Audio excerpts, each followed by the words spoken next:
Welcome to the Millennovator podcast, episode number 19.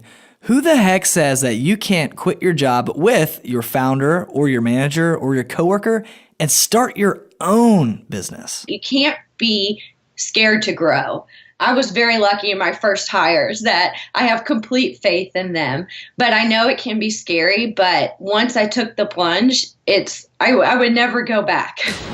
You're listening to the Millennovator podcast, where we host the most innovative millennial entrepreneurs, and you learn the secret tips, proven tricks, and profitable tools they have picked up from entrepreneurial infancy to straight up business empire, and every stage in between. And now, your hosts and money Millennovators, Jonathan and Will.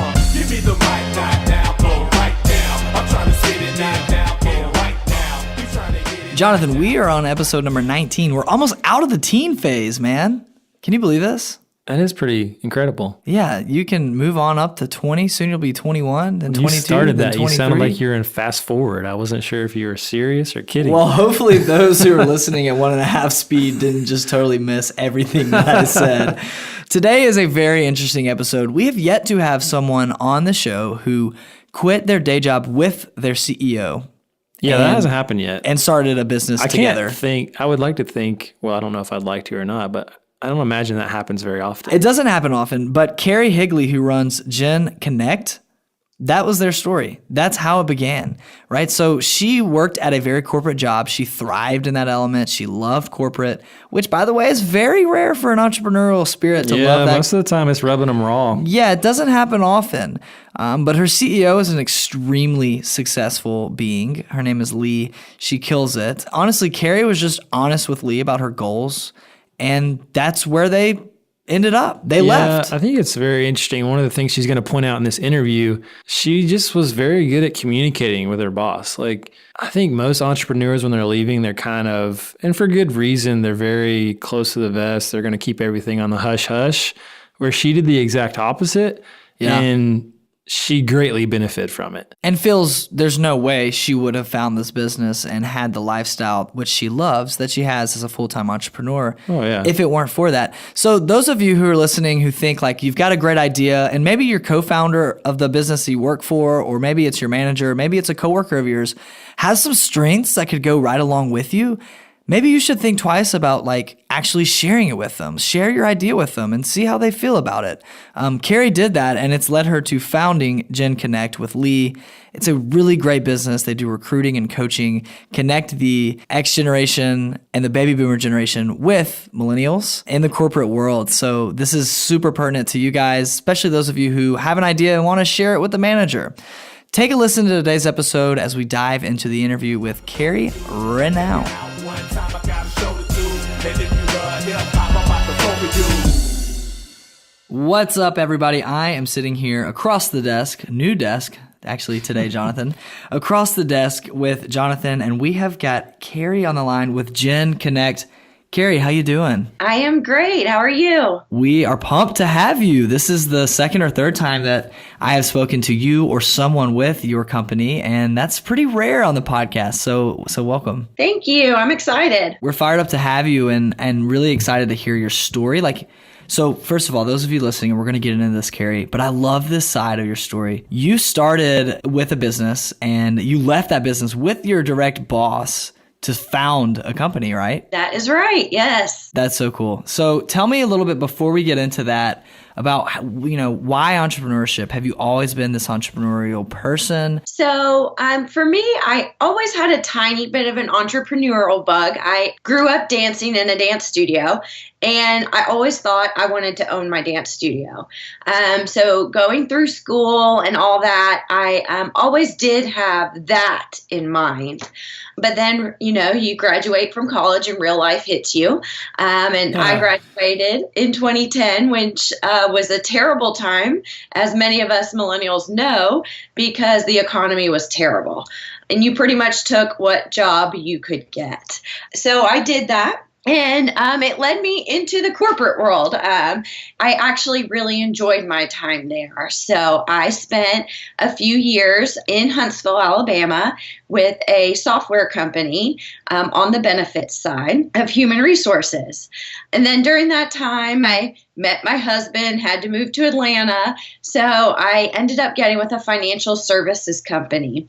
And that's really where my career took off. We had about 200 employees, and I sat right there under the CEO. So I learned so much there. I was there for about 4 years, and that's where I met my business partner, who was a CEO, Lee Lonis. And together, we just really saw, we both had a passion for employees and our employee development.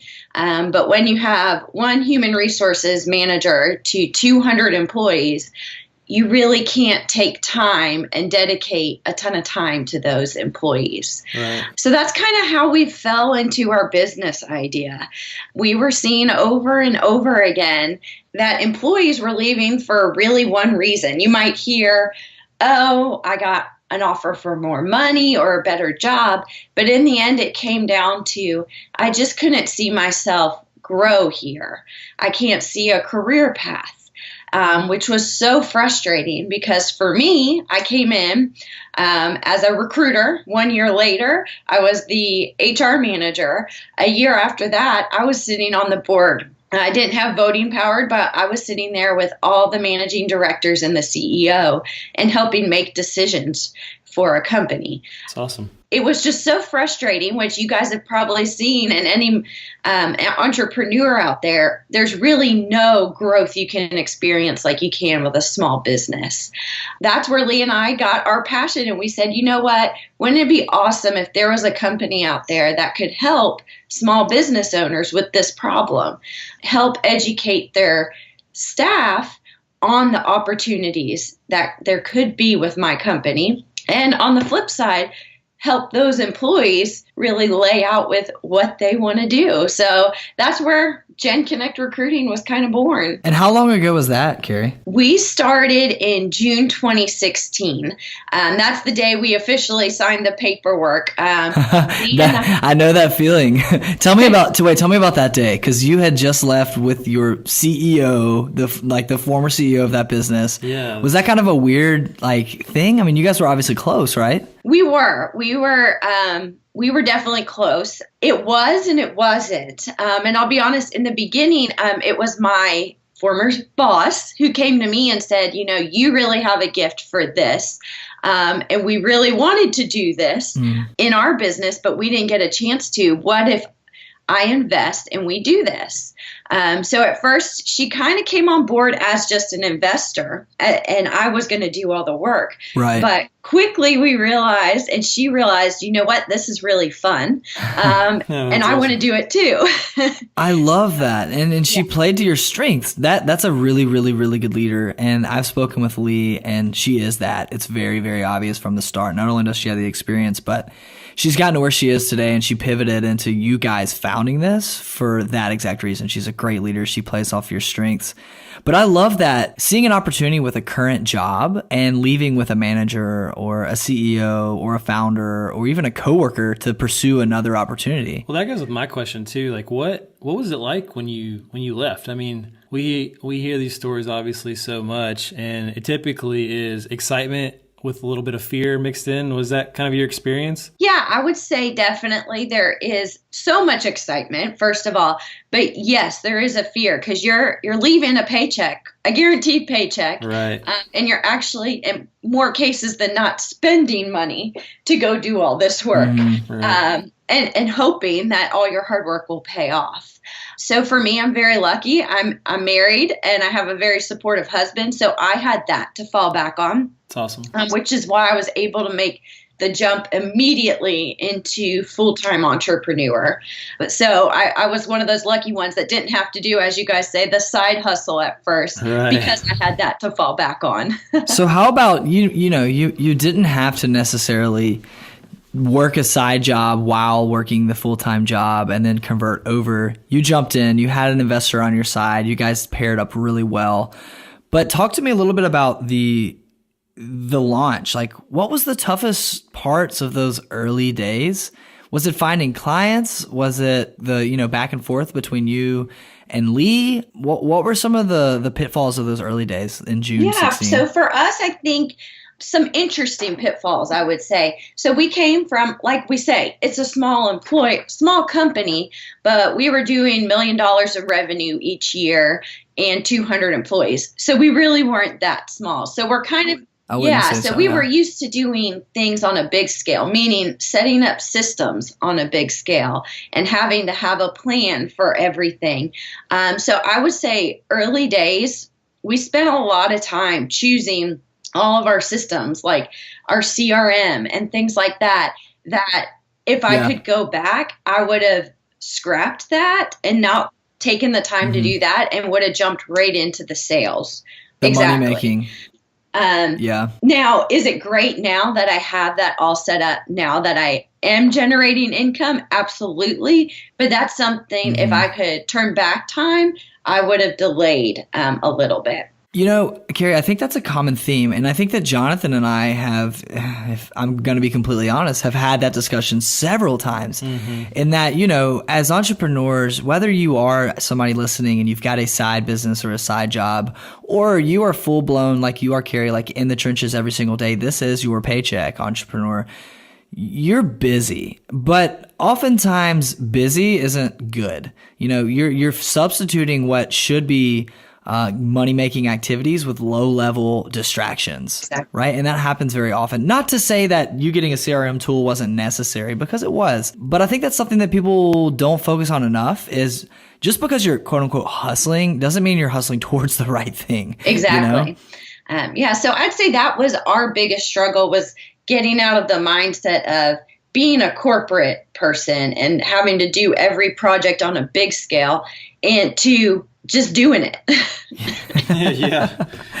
We talk about just doing it a lot on this show, as you know. Getting after it. And that seems to be it. Like I say this, I feel like every show, but a common thread that runs in between every person that we interview is you just got to get out there and just do it. Exactly. So you are working from home, right? Is that right? Or do you guys have an office? So I do work from home majority of the time, but up here in Huntsville, we have a really cool co-working space called Huntsville West.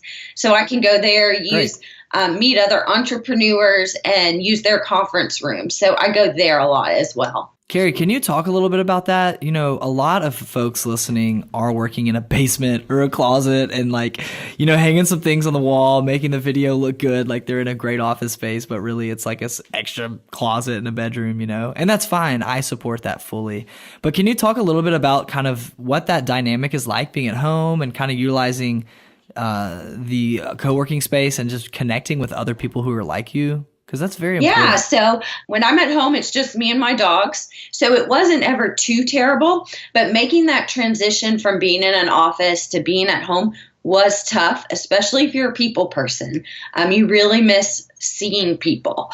Yeah, I can imagine. Yes, My husband, he'd come home from work and want to pull his hair out because I'd be like, okay, let's go somewhere. Let's talk. Let's do something. And he's like, I'm tired. I just got off work.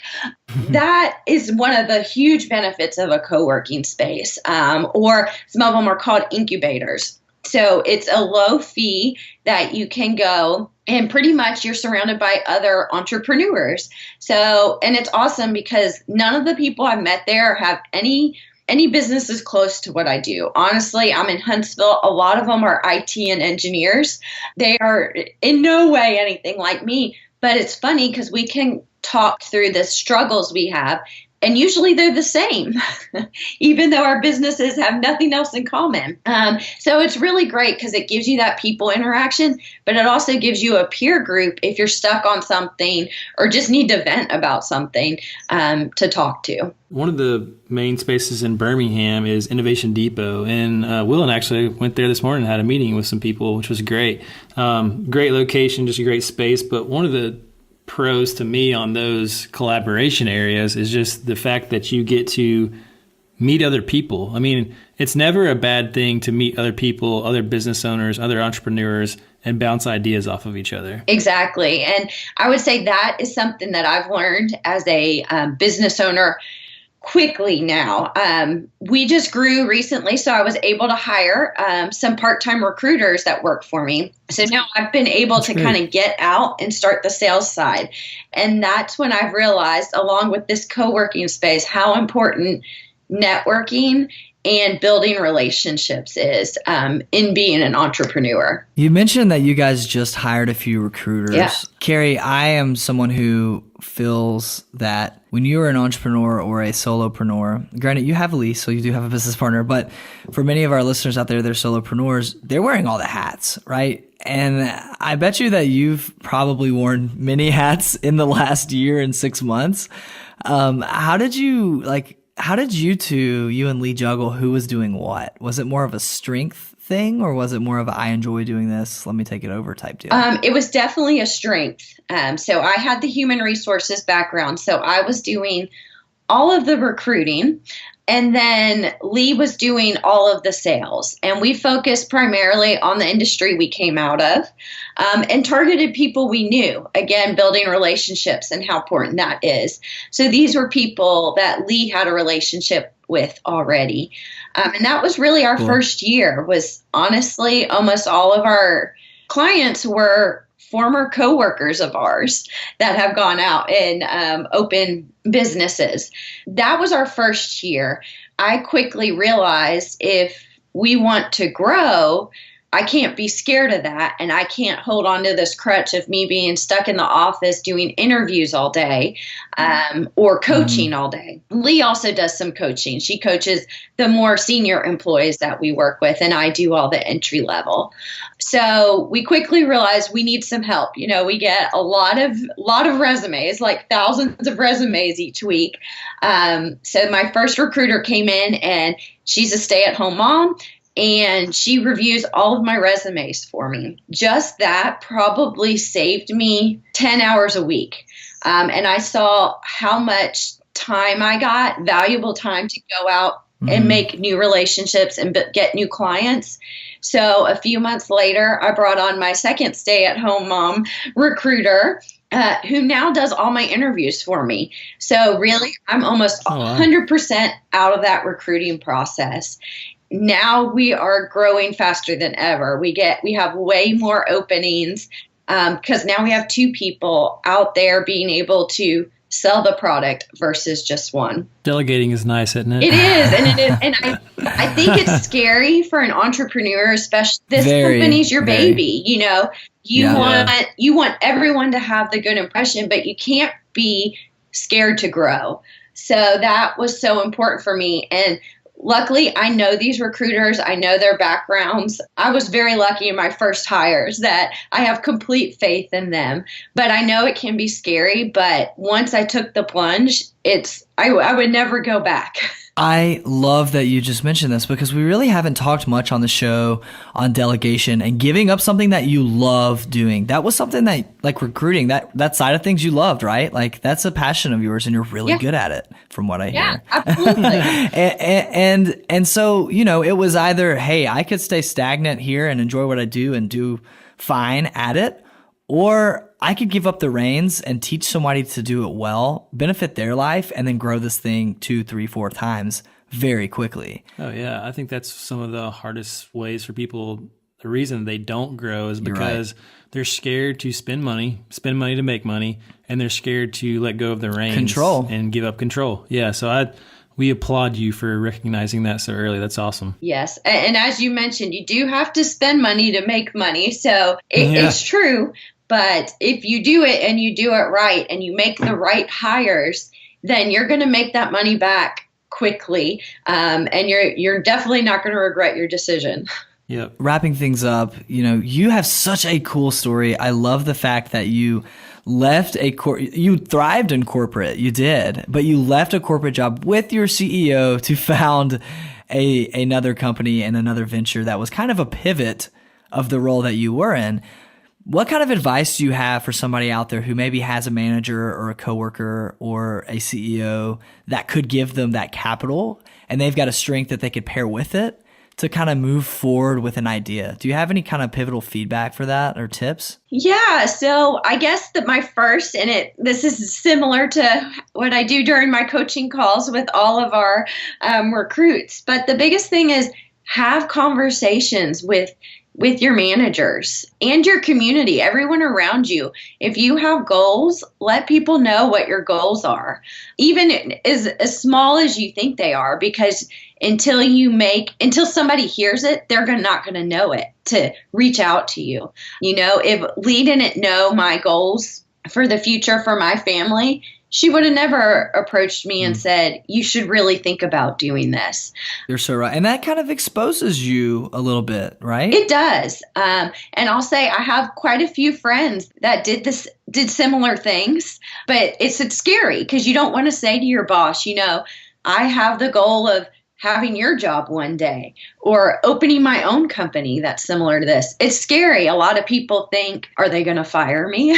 More cases than not, the managers appreciate that. And a lot of them take it as, you know what, this is a real go-getter and I can give them more responsibility now and really teach them and become a mentor. And they really take that actually as a compliment that you came to them with this. So more times than not, it actually turns into a really valuable conversation and you don't have to worry about the future of your current job. I love that. That's a very, very interesting perspective. And this is coming from someone, those of you listening, who does this on a daily basis. Might we say, this is not just bouncing an idea off a wall here live on the show.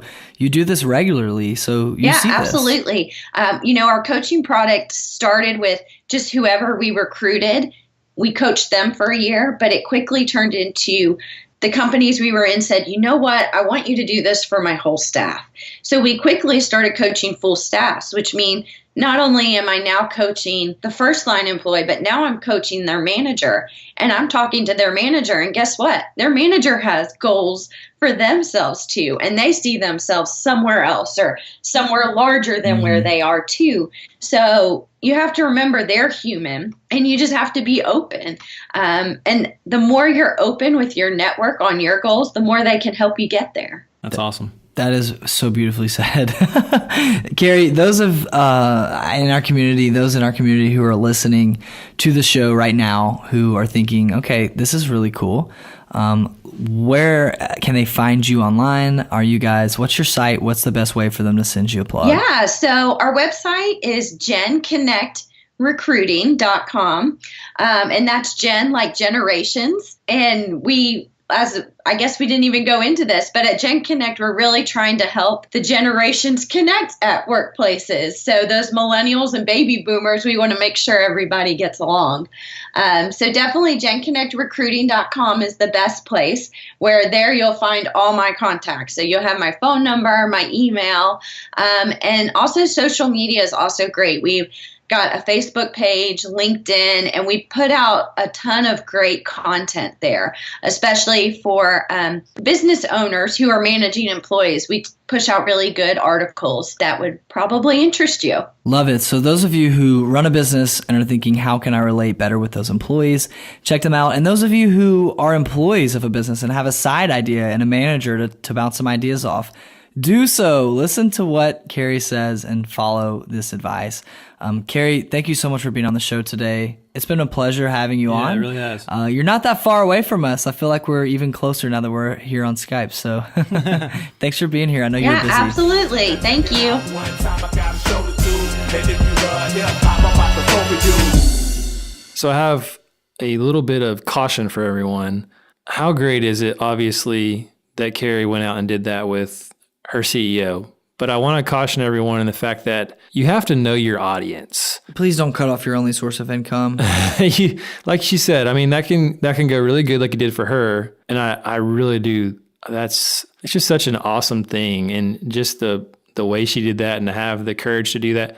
know your audience. She obviously knew that by going to her CEO with that information, she knew her audience and knew who she was talking to and knew, I'm probably not going to get fired for this because I know who I'm talking to. Yeah. I know what they think. And she was close with Lee, and it's not like she'd spend thousands of dollars on an idea part-time or during office hours. This was a totally different situation than that. Yeah. So all I'm saying, know your audience. Just be a little careful out there. Please, we do not want your email saying I got fired because I brought this idea to my boss and he found out I worked 50 hours a week on it. But another thing that I love picking up on, and I want to challenge you to delegate something in your business this week.